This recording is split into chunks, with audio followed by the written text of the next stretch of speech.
దేవుడు మనకు పిరికి ఆత్మనివ్వలేదు. పిరికి ఆత్మనివ్వలేదు. పారిపోవాలి. ఎప్పుడు? యవనేచ్ఛల నుండి దూరంగా, చెప్పండి, యవనేచ్ఛల నుంచి దూరంగా. కానీ దుష్టుడితో పోరాడేటప్పుడు ఎలా పోరాడాలట? రక్తము కారునంతగా పోరాడాలి. యవన బిడ్డలారా, ఒక్కసారి ఆలోచించండి. అధికారం 4 రోడ్ల సెంటర్లో బక్క చిక్కిన పోలీసు ఉంటాడు.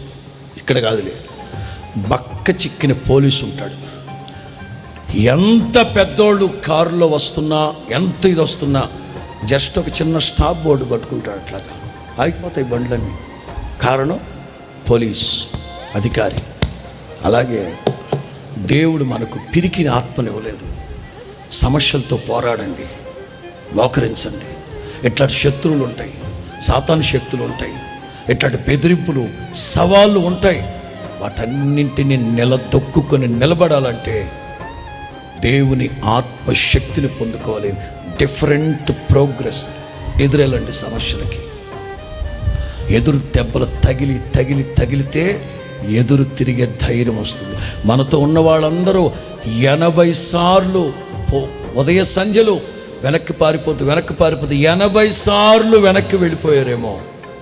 నువ్వు ఒక్కడివే కథం తొక్కు ముందుకు అడిగేయి. నువ్వు గనక ఒక్క అడిగేస్తే నీ వెనక నా ప్రభు 10 అడుగులు నడిపిస్తాడు నేను. ధైర్యంగా డిఫరెంట్ ప్రోగ్రెస్.